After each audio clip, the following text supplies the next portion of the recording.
Hey YouTube, Tay Talks and Sketch here today with you. We're going over the best friendship in anime history, Bojji and Kage. Kage literally had Bojji's back the entire way this episode and last episode, surprisingly, that we didn't know about. I mean, Kage was quite literally on Bojji's back the entire time.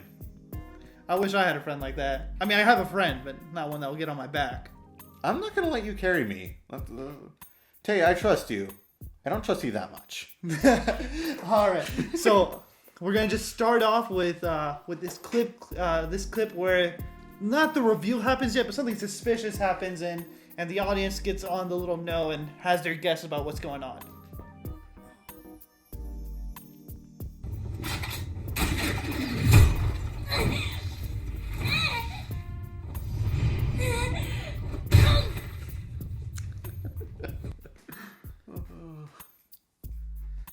I shouldn't laugh at a small child face planting into a solid rock wall.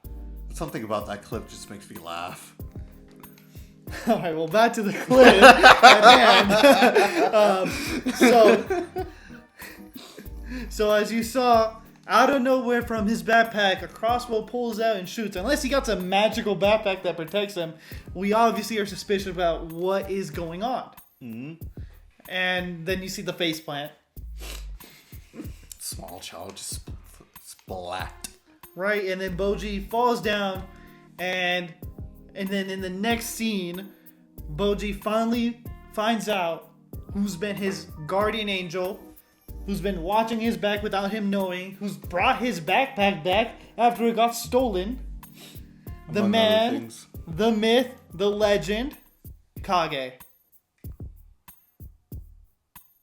俺はこれからどんなことがあってもお前の味方になりたいんだ。あ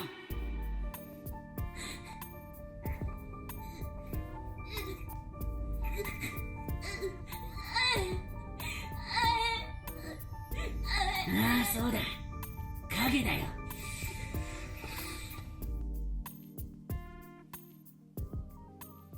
And that is probably the best one episode reunion I've ever seen. I mean, it had more emotions than when Naruto came back to the Leaf Village, I'll tell you that much. I mean, you're not wrong, and I kind of hate that you're not wrong. He was gone for 2 years and got like 3 high fives. Essentially. And one of them was Rock Lee. He just hands him out. But in this scene, we saw Kage a little bit before this get out of the backpack, comfort Bojji, and Bojji is obviously breaking down.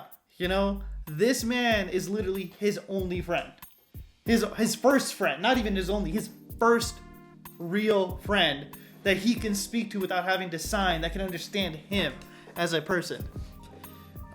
I mean, Bojji understands people when they're talking just regularly. They don't need to sign to him, or at least I think it's implied that Bojji can understand people or that he could read lips. But it's not a two-way street. You saw with Domas in previous episodes where Domas learned sign language, Bojji tried to talk to him, and obviously Bojji can't talk to him. Yeah. But he can talk to Kage, because Kage can just understand him.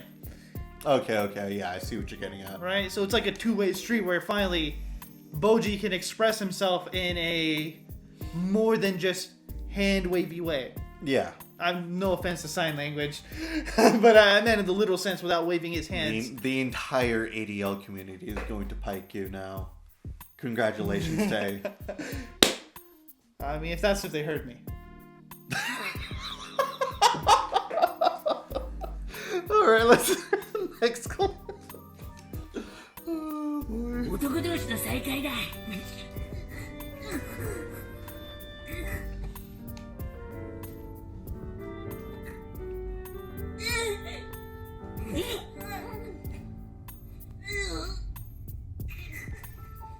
ボッジ、なんだその変な顔。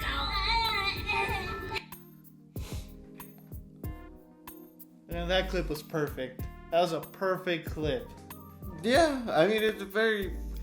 These two haven't really known each other for super long, maybe, 2-3 days? But they still care about each other quite a bit. I mean, Kage, in a very similar position to Bojji, has no friends, has nobody that even treated him kindly ever since his mother was taken out of his life. And he's basically a child runaway that's been thieving away to make a living. And Bojji brings him close, right? And Kage thinks he does this because it's a threat. But Bojji makes it clear within, and this is why you should have clear communication with everyone in your life. If you like them, that you should tell them. Because Bojji makes it very clear to Kage that, yeah, he brought the clothes because Kage asked, but not because Kage threatened him. Because Kage's the first person that can understand him. Yeah, and Bojji's also just a very chill person. He's a very nice person to more or less everyone he meets. I think it's always downplayed, and people keep talking that Bojji is dumb, but I don't think he's as dumb as people let on. You know, he chooses his moments. I think he understands other people's emotions very well. You know what I mean? And he's been looking for somebody that understands his emotions. And I think Kage was the first to do that. Okay, yeah, I get you. You're right. Right, and then let's go into a little bit of the Kage arc. Let's see what he did. Let's see the little backstory, you know, how he saved Bojji. We're skipping a couple of them. They're all great. The backpack returning to focus on this main one right here, because I think this is the coolest clip. Okay.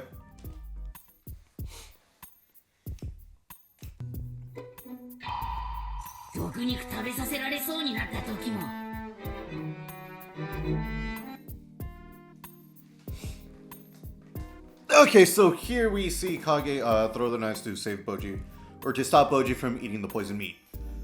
Something that I do kind of want to note is that in that same episode, Domas picks up the knives and he yells at Bebin, because he assumes that Bebin was the one who threw those knives, because he states that, Bebin, I know these are your knives. Where are you? But Bebin was nowhere near there. It was Kage. Yeah, which was pretty surprising. But then he also says this other line where I don't sense any presence here, which makes sense because he didn't notice Kage the whole trip. Right? So after he threw the knives, obviously Kage's presence just vanishes because he's a shadow. Shadows are hard to see in the dark. And we saw Bebin disappear into the ground with the snakes. So it isn't out of reason for Damas to suspect Bebin went underground in hiding after throwing those knives. Yeah. But at the same time, it was a hint to who saved Bojji, obviously being Kage, because he can hide his presence in the dark very well. Yeah, I wonder what Bebin also gave to Kage, because in my mind, Bebin supplied Kage with a few items to help him out, to help him protect Bojji, the knives, and probably the crossbow. He gave him a letter. We saw that in the next scene. We don't have a clip of that, but he did. I think the crossbow was just in Bojji's bag. I think maybe he brought it. Kage does have this ability to hold things inside himself. Yeah, we see it with the knives and the clothes. Yeah. So we'll find out what else he brought on this trip, if Bebin gave it to him or if he brought it himself. But he was told to protect Bojji, but I think he didn't need to be told. He would have done it anyways, but this shows us that there's more than one person on Bojji's corner right now. Yes. All right, and then in the next clip, we go to the B story. The B story with Damas and Data talking to each other. And this does a little bit of characterization of who Data is as a person.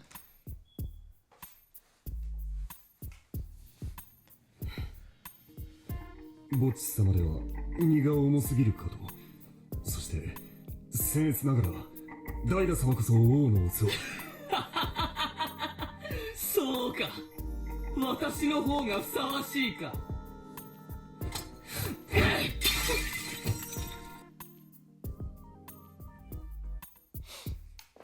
A lot of emotions in that clip.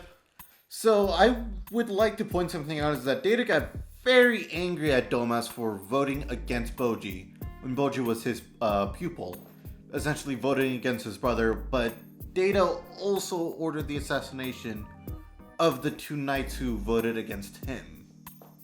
As far as we know. Yeah.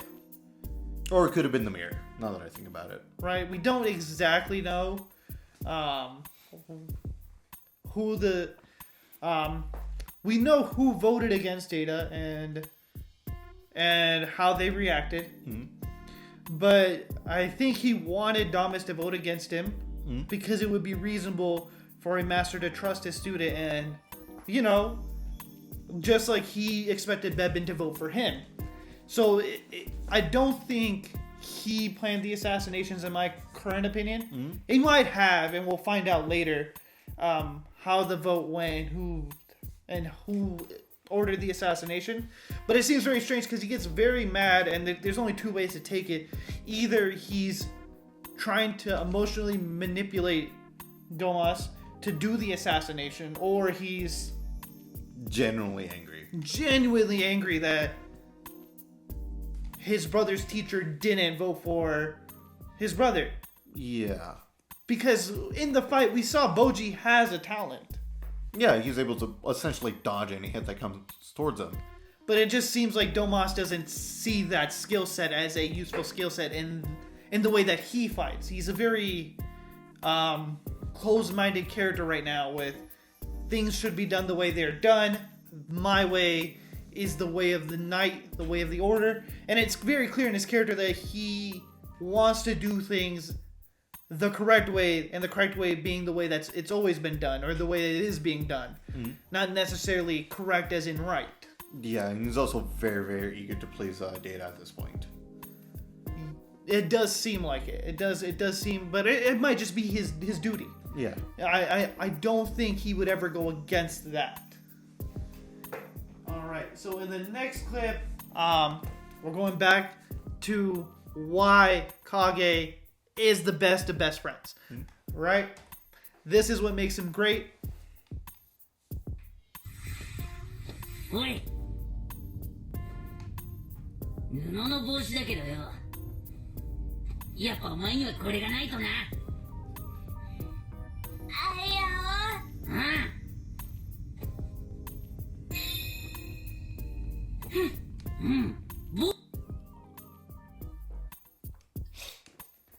So in this clip, we see Kage give Bojji a cloth crown.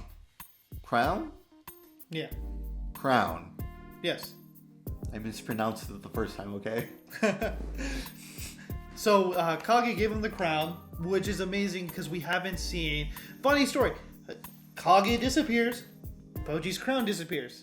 It shows Bojji as an incomplete character, as an incomplete person, that he is not fully up to stuff. He's not to balance until Kage comes back. And as soon as Kage comes back, what comes back? The crown. And all of a sudden, you have a complete Bojji once again. What happened to Bojji's actual crown anyway? He left it at home, remember? He took it off before he went on the adventure.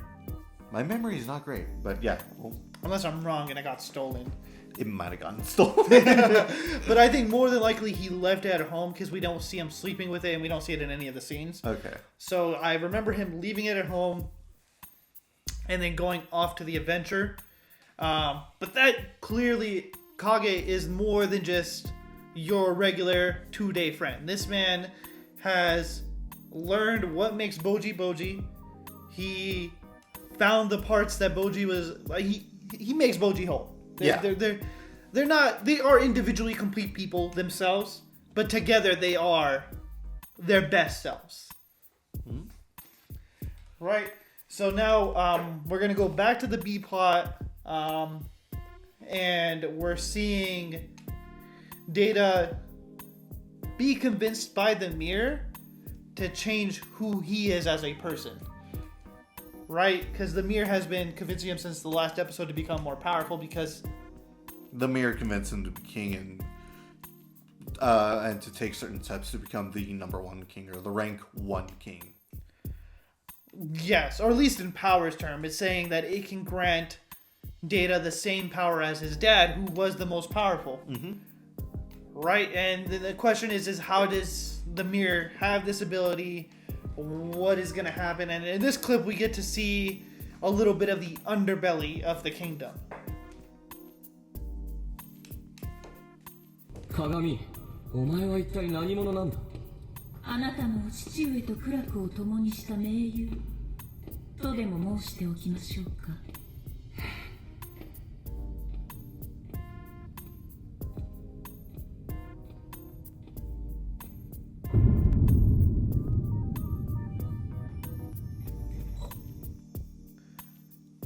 And as you saw, they went down to the dungeon lair with a big door. And when they opened this door, it's like a refrigerator or freezer, keeping a lot of, I would say, secrets in a sense, because it seems like something that he didn't know about previously until the mirror told him. But the thing I want to point out as well in this scene is what the mirror says to him. He asks him who the mirror is. So their relationship isn't that close. It's not a trusting relationship as Kage and Bojji's is. It's more of a, you're a talking mirror and you talk to me, and I'm taking some of your advice, I'm taking it not, but you're in my vicinity, so we're gonna chat. Yeah, their goals align, so they're working together, kind of. As far as we can tell. Yes. All we know is that they are working together and that they both want Data to be strong, but the mirror makes it clear that it's not a friend of Data, it's a friend of boss. Right, and it makes it very clear that the mirror's a friend of his dad, who is dead. Right? So in that sense, a friend of the kids. You know, if my uncle or my dad's best friend would be a great friend to me, if my dad passed away, he would be there to support me. Yeah. Alright. So in the next scene, we're going to go look into that refrigerator and see something surprising. Maybe a little chilling. But ここにはいろいろなものが氷漬けにしてあります。なんなんだここは。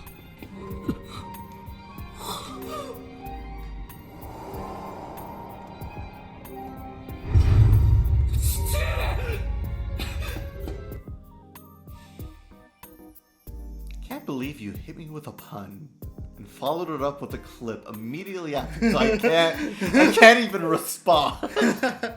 But as we all saw, we saw the king frozen, sitting up there. And obviously, like, you'd be surprised too. Your dad died. He thought he got a burial. He's a popsicle now. He's a popsicle. A pop-sickle. I hate you so much right now. Okay. And this then leads to the next scene where they do something fun. They do something fun with the king. What do they do exactly? They make smoothies. Daddies? Don't call it a daddy. That's not what I wanted to be called at all. Maybe a let's see, Like a slushy? a slushy, but like what's the pun for that? There is no pun. Start the next clip. But in this next clip, we're gonna see that Data is not alone. So after they make him into a slushy, they go into another room. But trailing right behind is our spearman himself.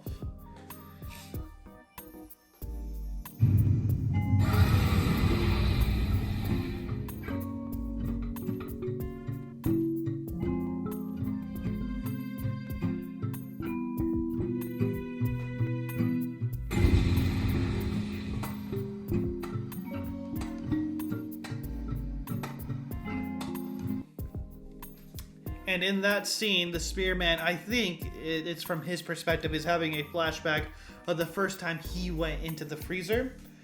He lost a combat fight against another spearman. Then he goes down to the freezer and kills the griffin. Cool factoid about the griffin is it's on their banners in the back. So I think in this universe, it's like the lion banners in many of our kings. But instead of an exotic animal, the griffin would just be like a regular lion. I mean, lions are still kind of exotic. Maybe not in this world. Fair enough. Anyway, in this clip, you also see a hooded figure. Probably the voice in the mirror. That's our guess. We don't hear her say anything. But you also see her frozen in the background. She is also a popsicle, but not a dad. So a momsicle. Just frozen there in the back. You had to carry on the pun, didn't you? I was sitting there in plain sight, obviously.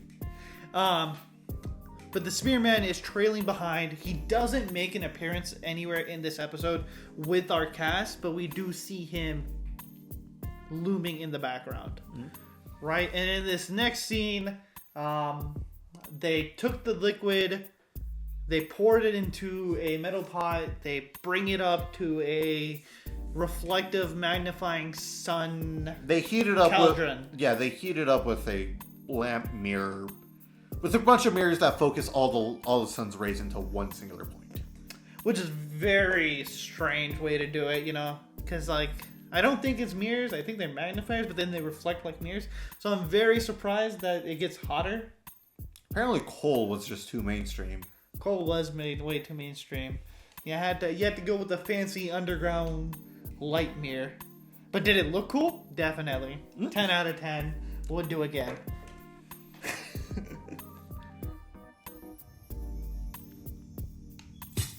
生まれます。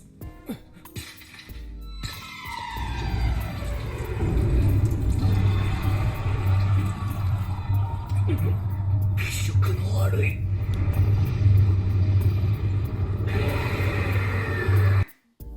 So the strange thing we forgot to mention is that liquid that was in the pot that was melted and reformed transformed into an egg after all that heat. The egg then cracks open, as you guys saw in the clip, and it becomes a phoenix. We don't see any fire powers right now, but okay, so what happens is that the phoenix is then trapped inside of a kiln, which then gets its head chopped off by two scythe-wielding guards. We don't have them in the clips, but they are allies of the king. And then they got cold. And then they got cold.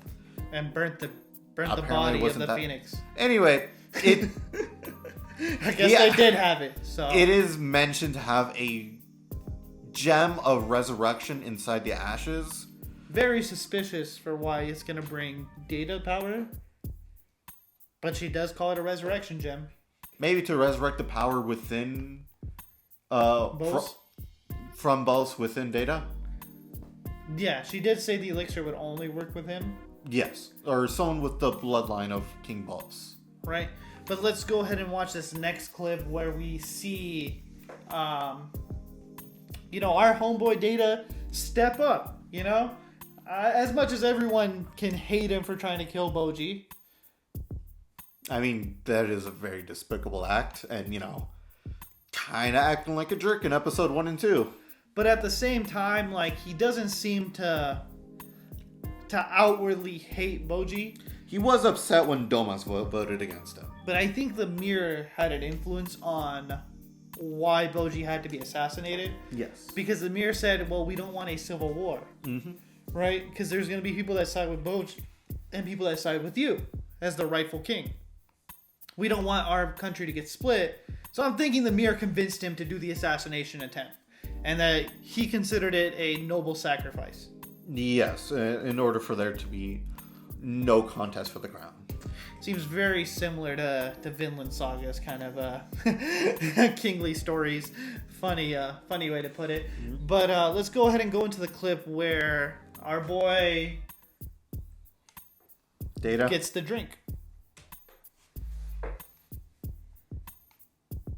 それをお飲みになればボッス様の力が手に入ります。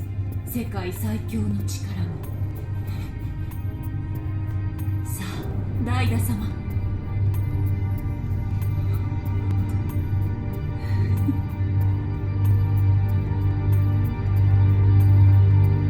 やめた。こんなもの飲めるか、怪しげな。 So again, pointing out, they're not friends. No. It also shows that Data isn't completely willing to throw out all of his morals. Is he willing to do some bad things in order to become a greater king? Yes. I mean, he ordered the assassination of his own brother. Is he willing to do anything? No. He's not willing to drink this stuff. He wants to earn his way up. He wants to... If the story was told from his perspective, I think it wouldn't be so hard to paint a story of sacrifice and of commitment to becoming a greater king than his father. Yeah. You would have to make Bojji look like a fool and incompetent for that story, which I wouldn't like. But yeah. We've seen that story play before. I think this is a reversal on a couple of tropes of the naked emperor kind of joke. Mm-hmm. And this is I guess the second time in a row or almost the third time in a row, where Ranking of Kings will show a character who we assume to be a villain, but as it turns out, they're not actually the villain. First example was the Queen. You kind of get the sense that the Queen sort of like... Was an asshole. Yeah. Doesn't like Bojji, would rather her own son be king.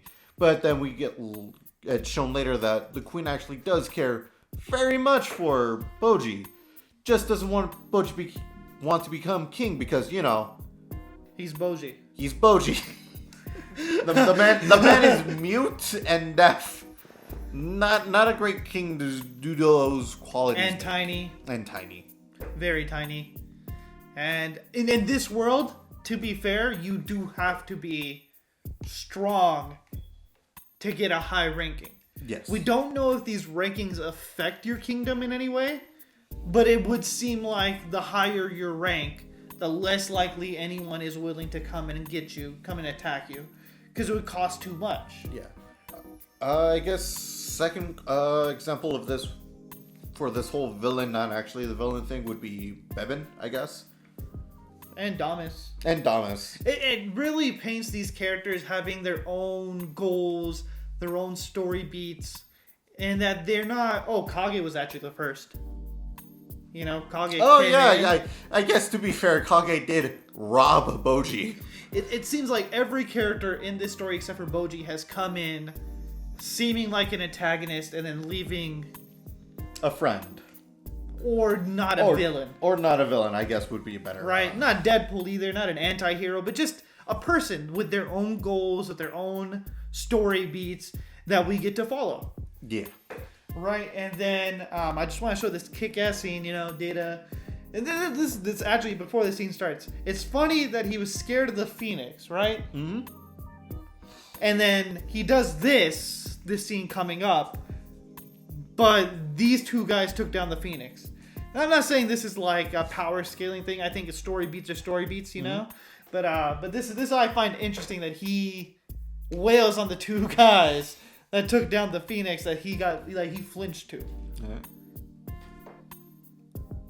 なのです。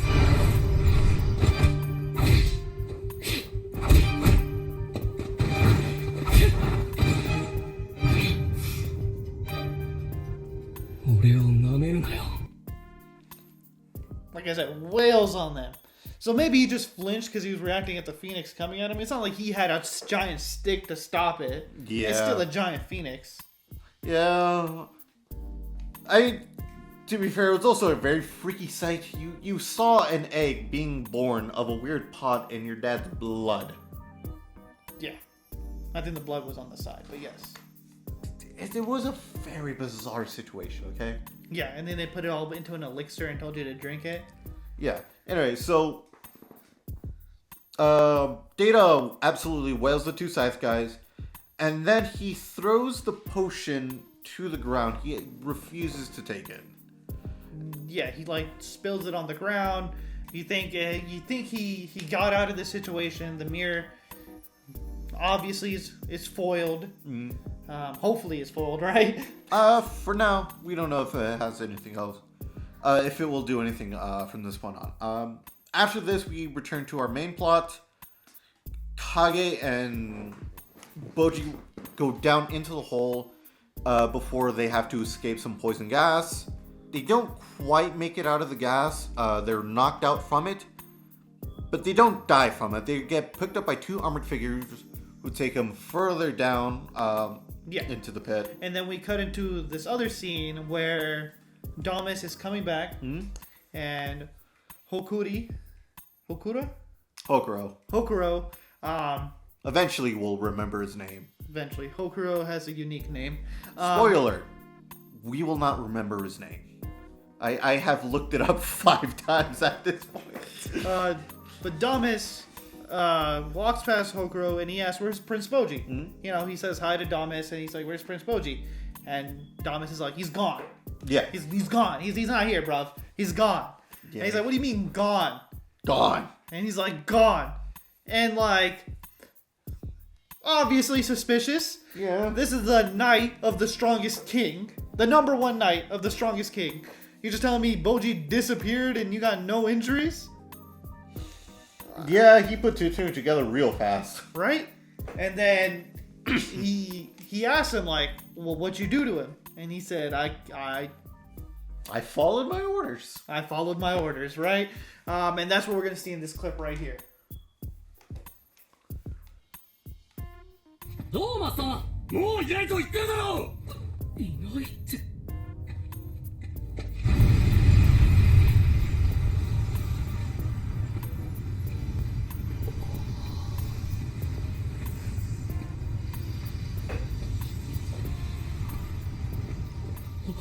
トーマスさんあなたまさか And what I really like is that they don't say it. They show it. He looks back. The fire erupts like it did when we first saw it, when we saw Bojji fall in there, and then another time. Yeah. And it just shows us, not tells us, oh, Domus, you killed him. No, this gives you a bigger impact, a bigger feel for the moment. We also get a quick flashback of Hokuro and Bojji, just to really, hammer home what Bojji meant to Hokuro. Right, and this is the second one we're getting, where the first one, Hokuro meets him at the cemetery in the last episode. But now it flips back to our other scene. This one is where Those two Bojji and Kage are dropped off at a random king's place. I'm assuming he's a king because he has a crown. We assume this is the king of the underworld, or... We don't know, because he has the Heavenly Knights on his team. Okay, yeah. Well, unless they just named that. But he has these knights that save the kids, and they were surprised that they didn't die to the curse-killing gas, and we go from there. 死なないわけだ。一人は力を奪われた巨人、黒いのは神に嫌われ姿を変えられた影一族だ。しかし、王冠の帽子とは傑作だな。ご苦労だったな。So, 3 crazy things that we already knew Bojji was a giant. Yes. What we didn't know was that his powers were taken away from him. We just assumed he was just born that way. Yeah, he was just... We would think he's an oddity, he was born that way. But no, he's a giant, like his father, like his mother, but he was cursed and had his powers taken away with him. And then, in the same moment, we also learned that Kage is also cursed. Right? He has divine disfavor is the curse, or our other theory is that Kage's form isn't his actual form. He was born in that form, and I think all of his clan is born in that form. But there might be another form that they can either attain, or once the curse is removed, become, that makes them look more like regular people. Because they're treated like regular people in this world, but they're clearly not regular people. They're Shadow Clan members. It seems like they were cursed into being squished down to only live in the shadows kind of deal. Yeah. Or it could just be the divine disfavor where his whole bloodline was cursed to die. Yeah. Which we saw. His mom, the rest of the Shadow Clan. He seems like a lone survivor currently. We haven't seen any other Shadow members. Yeah, as of right now, Kage seems to be the sole survivor. And now the thing I want to know is, did he say that the crown is a masterpiece as a joke? Or did he genuinely mean it, you know? He did laugh at it. Yeah, but I mean, like, you know, you could have been laughing like, oh, that's cute. That's a nice crown.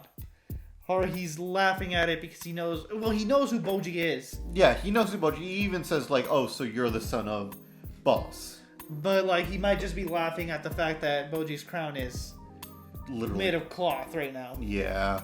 Either is possible. Obviously, we're leaning towards that he's laughing at Bojji, not with Bojji. I mean, most people tend to laugh at Bojji when they first meet him. Sadly. They think he can't hear him, but he can. Kind of. You can see him. Yeah. He knows what they're doing. Okay.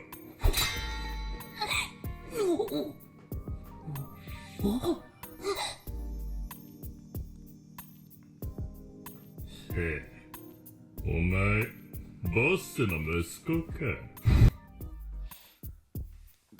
And right there, he wakes him up. He asks him if he's Boss's son, and this sets up a couple of things, right? This can go three ways. Him and Boss were friends, Him and Boss were enemies. or they're just both competing on the ranking of kings, and they don't really have any real affiliation to one another. But he clearly knows who Bojji is. Or he has an idea that Boss at least had sons. Yeah. And another thing I forgot to mention is he seems to have an ability to see curses, And identify what the curse is. right? So it's because no one else in Bojji's life has mentioned this. Yeah, no one seems to know that Bojji is cursed. They just assume Bojji is just like that naturally. Or if he is cursed, it's just a common thing that no one has mentioned about him or Kage at any point in time. Until this person right here. But it seems like the knights were surprised that they survived the curse gas. Yeah. So Which I called poison gas earlier. It was cursed. Yeah, it was curse causing, I think, that kills. But since they were surprised, I'm assuming that curses aren't just easily identifiable. Yeah, you need to have a special talent, looks like it. So we're gonna go back to Hokuro being a real G, a real stand-up guy. You know, if Bojji could see this, he would be Bojji's number 2 after Kage.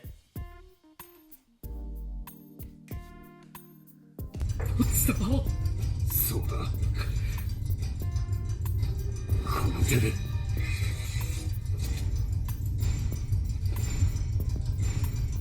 本気か。狐です。ボツ様を守れなかった自分。 And then immediately after, Hokuro attacks the greatest swordsman in the kingdom. Which is not an easy thing at all. I think he's the second greatest. I think it's like after Boss. But Boss, I don't know if he uses a sword or not. We haven't seen him use any weapons. We see, I mean, in the... He's definitely the greatest. What did we see? Oh, he used a club in the flashback, right? Yeah, he used a club and an axe. I don't know about a sword. I mean, maybe no one made a sword for him yet. He was a giant wearing like brown clothing that was just like raggedy. Fair enough. But at the same time, he said he modeled his swordsmanship after Boss, so it would just seem like he... And he's the right-hand man. Yeah. It seems like he is. He's treated that way because he is called the finest swordsman in the kingdom, right? And Hokuro, as far as we know, is just New. He's a new guy. He's essentially just a random guard. He was just brought along. He's a new guy that learned sign language and really fit the bill. And then this scene is the fighting scene.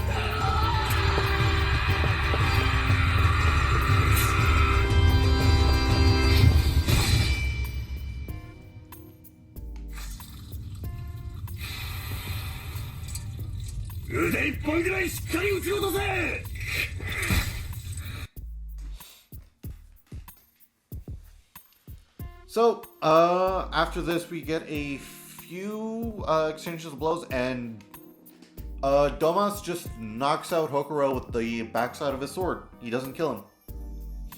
Yeah. But it's clear Domas could easily win. I thought after that black flash that Hokuro was dead. I thought it was over for him. I thought it was GG's, RIP's. Just a single slash. He could have. Probably, yeah. I mean, the way Hokuro was running with sword above his head, man's whole waist was open, his neck was open. Yeah. We've seen characters teleport by just running fast. I wouldn't be surprised. Alright, anyway, so after Domas knocks out Hokuro, Domas actually then cuts off his own hand. Presumably out of disgust for what he did. Yeah. I mean, it's not surprising. But he cuts off his own hand that did the deed. I like to point that out, because it's not just any random hand. He cuts off the hand that he did the push with, and it's his right hand. That's a big nerf if he's a right-handed sword fighter. Have I seen him use his sword to fight? With both hands, yes. But I don't know which one he leans towards more often. I mean, he's gonna be a single-handed sword fighter now. Oh, he has to be. Will he be any good? Probably. I mean, he seemed pretty confident about cutting off his hand, you know? Yeah. He still needs job security when he goes back. I mean, but it's going to be a real drag carrying Hokuro back with one arm.